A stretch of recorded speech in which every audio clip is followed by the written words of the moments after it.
بسم اللہ الرحمن الرحیم۔ معزز سامعین السلام علیکم۔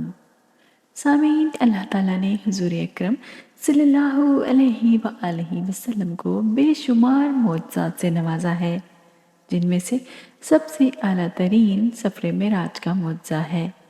بے شک انسانی عقل اللہ کے نبی کی معراج کی روایات سن کر دنگ رہ جاتی ہے، لیکن ہمارا ایمان ہے کہ اللہ پاک جو چاہے کر سکتا ہے۔ ارشاد باری تعالیٰ ہے، پاک ہے وہ ذات جس نے اپنے خاص بندے کو سیر کروائی۔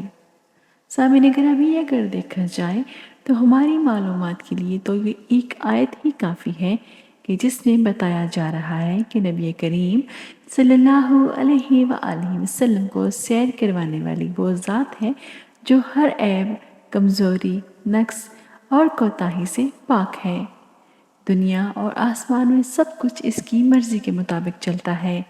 جب چاہتا ہے تو حکم کرتا ہے ہو جا، تو وہ کام ہو جاتا ہے۔ اللہ تعالیٰ کی پاک ذات نے زمین اور آسمانوں کو 6 دن میں بنایا۔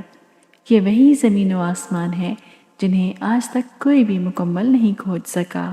پھر حکم ہوتا ہے جو کسی شے کو وجود بخشنا چاہے تو صرف اتنا فرماتا ہے ہو جا، تو وہ چیز ہو جاتی ہے۔ اللہ تو وہ ہے کہ جس کا حکم پلک جھپکنے کی مقدار میں نافذ ہو جاتا ہے۔ بے شک سورج چاند جس کے حکم کے پابند ہیں، اور اللہ تو وہ ہے کہ جس نے آسمان کو نظر آنے والے ستونوں کے بغیر کھڑا کر دیا، جس نے اربوں کہکشاؤں اور کھربوں ستاروں کے جہان آباد کر دیے اور ان سے آسمان کی وسعتیں سجا دی۔ اصل میں معجزہ معراج 2 چیزوں پر کھڑا ہے، جسے اصطلاح میں طی زمان وقت کا سمٹ جانا اور طی مکان فاصلے سمٹ جانا کہا جاتا ہے۔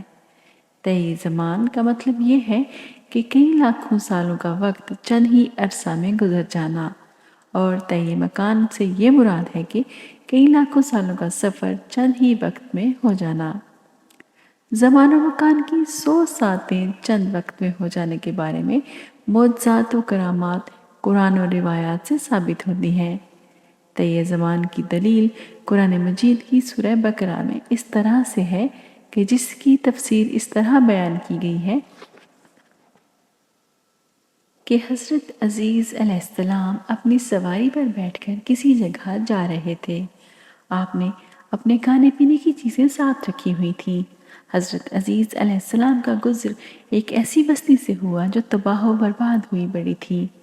جب حضرت عزیز علیہ السلام نے اس بستی کے لوگوں کو اس حالت میں دیکھا تو دل میں یہ آیا کہ اے خدا، اس بستی کے لوگوں کو تو موت کے بعد کس طرح زندہ کرے گا؟ تو اللہ تعالیٰ نے عزیز علیہ السلام کو اس الفاظ کے کہنے پر 100 سال تک موت کی حالت میں رکھا۔ پھر عزیز علیہ السلام کے جسم میں جان واپس ڈالی تو عزیز علیہ السلام کے کھانے پینے کی سب چیزیں بالکل اسی طرح تھیں، جبکہ اس کی سواری گدھے کی ہڈیاں تک سڑ چکی تھی۔ اللہ تعالیٰ نے عزیز علیہ السلام سے دریافت کیا کہ عزیز، تم کتنی دیر تک موت کی حالت میں رہے ہو؟ حضرت عزیز علیہ السلام نے جواب دیا، اے اللہ، میں 1 دن یا اس سے بھی کچھ کم عرصہ اس حالت میں رہا ہوں۔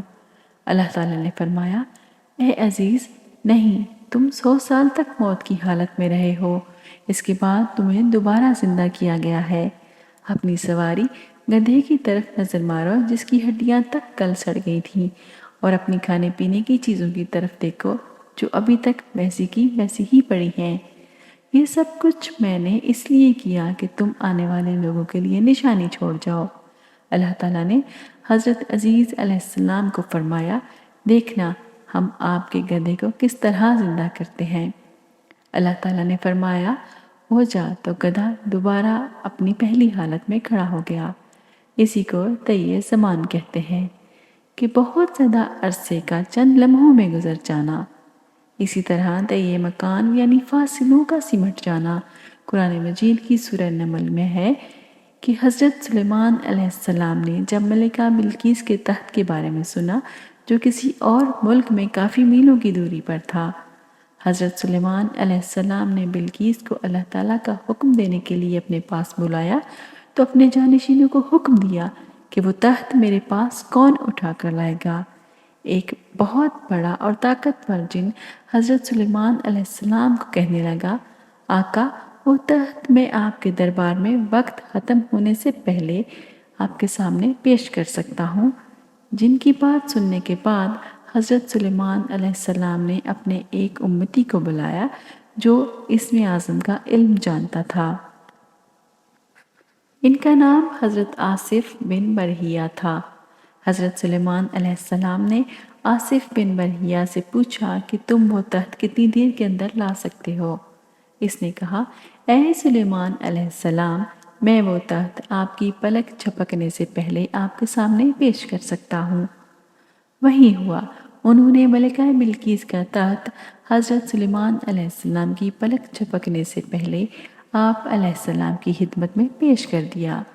اس سے ظاہر ہوتا ہے کہ اللہ تعالیٰ رحیم، کریم، غفور اور زمین و آسمان کو پیدا کرنے والا ہے۔ وہ جب چاہے جو چاہے اسی وقت کر سکتا ہے۔